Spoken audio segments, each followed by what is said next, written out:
Someone made you lose control of your emotions today. Maybe it was a comment, a tone, a look, a silence that lasted too long. And the moment you lost control, they won. Because here is the truth about emotional control that nobody tells you. Your emotions are not your enemy. They are your most powerful asset, but only when you command them.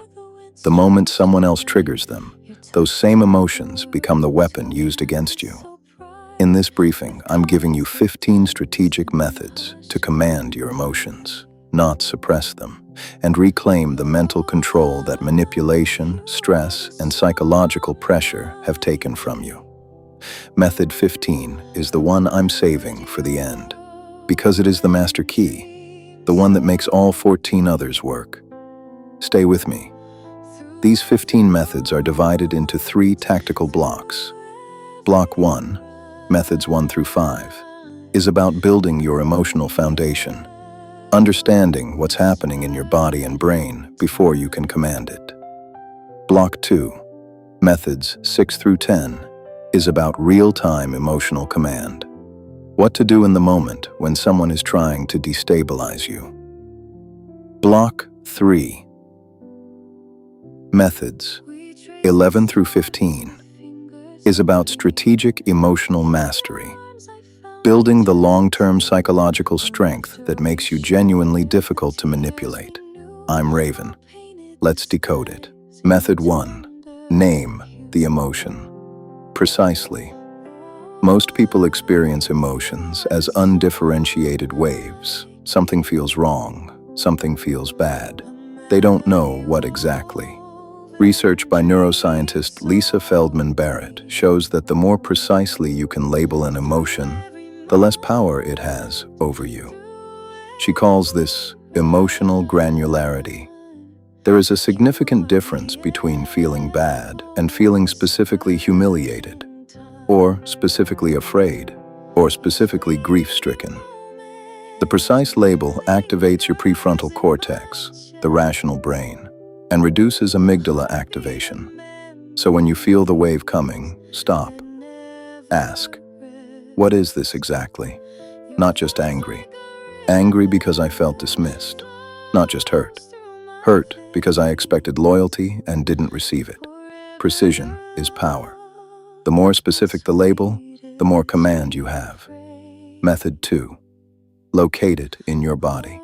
Every emotion has a physical location. Fear often lives in the chest or throat. Anger in the jaw, shoulders, or fists. Shame in the stomach. Grief in the chest. Before you can command an emotion, you need to find it. Close your eyes for 10 seconds. Where is this feeling? What does it feel like physically? Is it hot or cold? Tight or expansive? Moving or still? This practice, called somatic awareness, does something counterintuitive.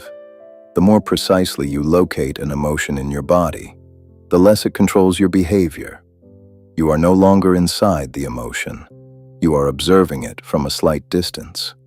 And from that distance, you can choose your response. Method 3. Understand the 90-second rule. Neuroscientist Jill Bolte Taylor identified something critical about how emotions work physiologically. The chemical process of an emotion, from trigger to full physiological response, takes approximately 90 seconds. After 90 seconds, if you're still feeling the emotion intensely, you're choosing to continue it. You're recycling the thought that triggered the chemical response, which triggers another chemical response, which continues the cycle. This is not a character flaw. It is neuroscience, but it is also leverage. If you can pause for 90 seconds, do anything other than act on the emotion for 90 seconds, the initial chemical wave will pass. After that 90 seconds, you're dealing with thought, not chemistry. And thought is far easier to manage. Method 4. Identify your emotional signature. Every person has a characteristic pattern of emotional response to stress. Some people go cold, and withdrawn. Some escalate immediately. Some become people pleasers. Some freeze entirely. Your emotional signature is how you characteristically respond when you feel threatened, dismissed, or attacked. Knowing your signature is critical because manipulators learn it quickly and exploit it consistently. If your signature is to withdraw, they will use the threat of conflict to control you. If your signature is to escalate, they will provoke you until you say something they can use against you. If your signature is to appease, they will manufacture grievances to extract concessions. Write down your emotional signature. Be honest. This is intelligence about yourself that protects you. Method 5. Separate feeling from fact. One of the most damaging cognitive errors in emotional processing is treating how you feel as evidence of what is true. I feel guilty. Therefore, I must have done something wrong. I feel afraid. Therefore, there must be real danger. I feel worthless. Therefore, I must be worthless. Feelings are real, but feelings are not facts. A manipulator's primary tool is creating feelings, guilt, fear, shame, confusion, that you then interpret as evidence of your own failure. Practice the discipline of separating them. I feel guilty right now. That feeling is real. Is there actual evidence that I did something wrong? I feel afraid right now. That feeling is real. Is there actual evidence of real danger? The feeling is data. It is not the conclusion. Method 6. The pattern. Interrupt. A pattern interrupt is any deliberate action that breaks the automatic sequence from trigger to emotional reaction. When you feel the emotional hijack beginning, the heat rising, the chest tightening, the thoughts accelerating, do something physically unexpected. Stand up if you're sitting. Change rooms. Splash cold water on your face. Take 3 slow breaths. The physical interruption disrupts the neurological sequence. It creates a gap, however small, between the trigger and the response. In that gap is your command. The key is that the pattern interrupt must be practiced in advance. You need to have decided what your interrupt will be before you need it. Because in the moment of emotional activation, your capacity for decision-making is reduced. Decide now. What is your pattern interrupt? Then practice it until it's automatic. Method 7. The tactical pause. When someone says something designed to provoke an emotional reaction, an accusation, a criticism, an unexpected escalation, the pressure to respond immediately is intense. Resist it. The tactical pause is the deliberate decision to say nothing for 5 to 10 seconds before responding. This is not weakness. This is command. In those seconds, your prefrontal cortex re-engages. The initial emotional wave begins to settle. You can access your rational response instead of your reactive one. Say these words if the silence feels uncomfortable. Let me think about that for a moment. Clean, non-defensive, and it buys you exactly the time you need. Method 8. Regulate through the body. Your nervous system regulates primarily through the body, not through thought. Thinking your way calm is far less effective than using physical tools to shift your physiological state. 3 that work immediately. The physiological sigh. Double inhale through the nose. Breathe fully in, then sniff in a little more, followed by a long, slow exhale through the mouth. This deflates the air sacs in the lungs and triggers an immediate parasympathetic response. 1 breath measurably reduces heart rate and cortisol. The cold water reset. Splashing cold water on the face, specifically around the eyes and forehead, activates the mammalian dive reflex, which slows heart rate rapidly. Bilateral stimulation. Alternating tapping on your knees or crossing your arms and tapping your shoulders activates both hemispheres of the brain simultaneously. This is used in trauma therapy to reduce emotional flooding. These are not relaxation techniques. They are neurological interventions that change your physiological state within seconds. Method 9. The disengagement protocol.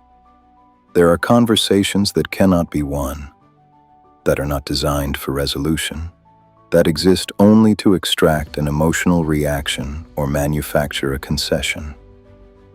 Recognizing these conversations and disengaging from them cleanly is one of the highest forms of emotional command. The protocol is simple. Recognize, this conversation is not going anywhere.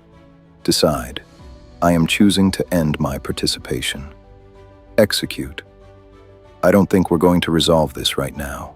I'm stepping away. Then step away, completely, without drama, without a final word designed to land a point.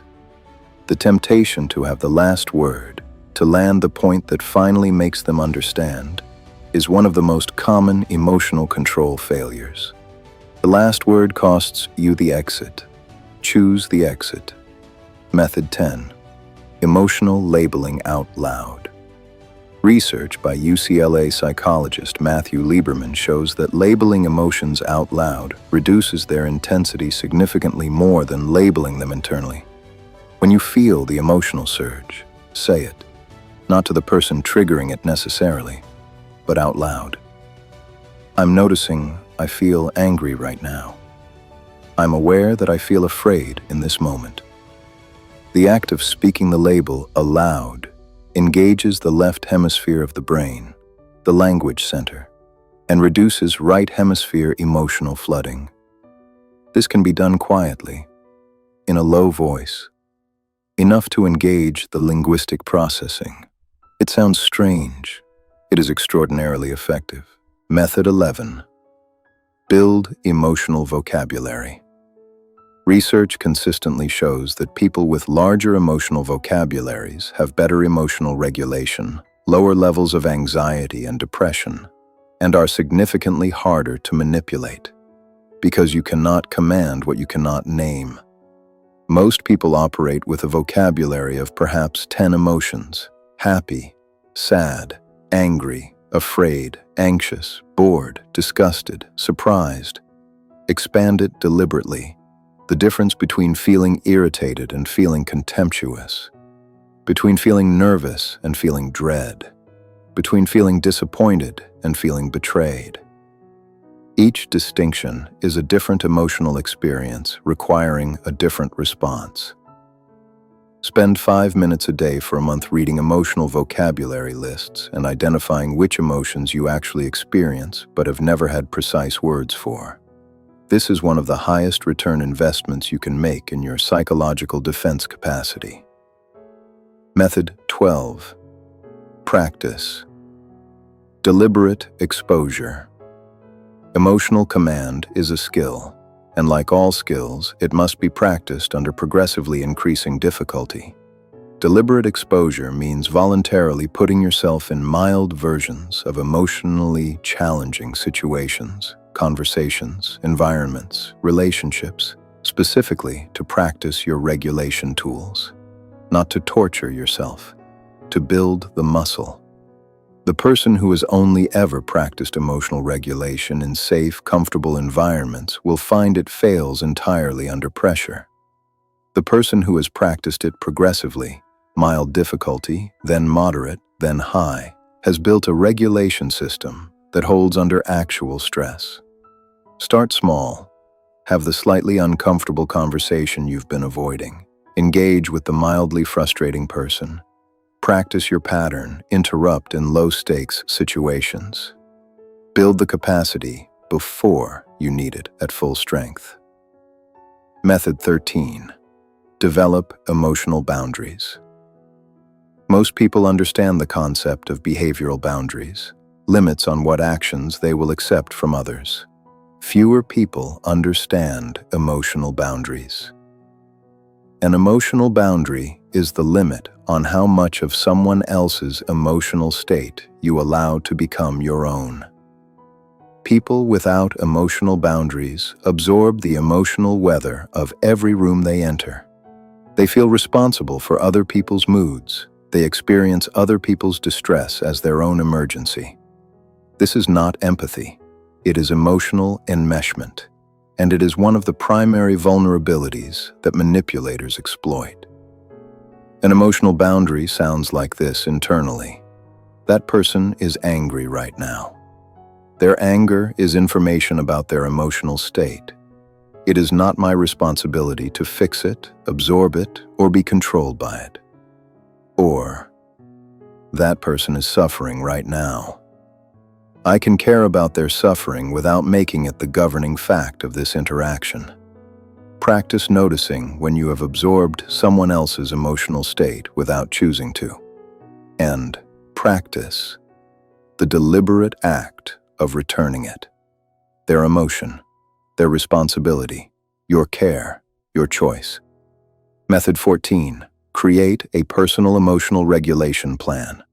Regulation in the moment depends on preparation before the moment. Your personal emotional regulation plan is a written document, kept somewhere accessible, that contains the following. Your top 3 emotional triggers. The situations, words, or dynamics most likely to activate a strong reaction. Your characteristic emotional signature under stress. What you typically do when triggered. Your pattern interrupt. The physical action you will take when you feel the hijack beginning. Your go-to regulation tools. The 2 or 3 methods from this briefing that work best for you specifically. Your exit protocol. The exact words you will use when disengagement is the right choice. Write this plan when you are calm. Review it regularly. Update it as you learn more about yourself. When the moment of emotional pressure arrives, you will not be starting from zero. You will be executing a plan you already made. Method 15. The anchor of truth. This is the master method, the one that makes all 14 others sustainable. Every regulation technique in the world will eventually fail if you don't have a stable foundation underneath it. And that foundation is what I call the anchor of truth.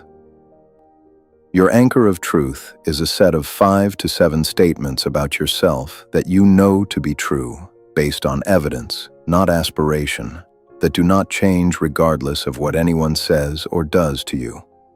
I am someone who acts with integrity when it costs me something.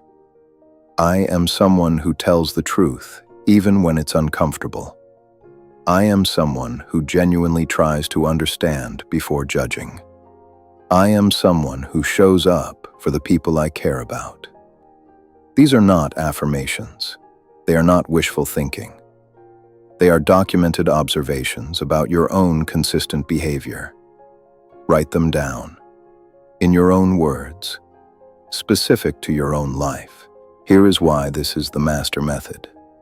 Every manipulation tactic, at its core, targets one thing: your sense of who you are. Gaslighting attacks your perception. Character accusations attack your identity. Projection attacks your self-concept. Coercive control attacks your sense of capability. All of it is aimed at destabilizing the foundation. When the foundation is solid, when you have an evidence-based, internally held answer to who you are that does not require external validation, the attacks lose their primary target. You can hear the accusation. You can consider it honestly. You can ask, is there truth in this that I should examine? And then you can return to your anchor. I've looked.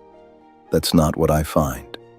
Not with arrogance, with knowledge. Your anchor of truth is not something you build once. It is something you return to, especially when someone is working hard to make you forget it. Write it. Read it regularly.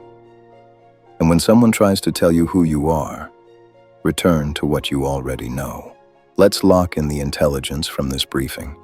15 strategic methods to command your emotions and reclaim mental control.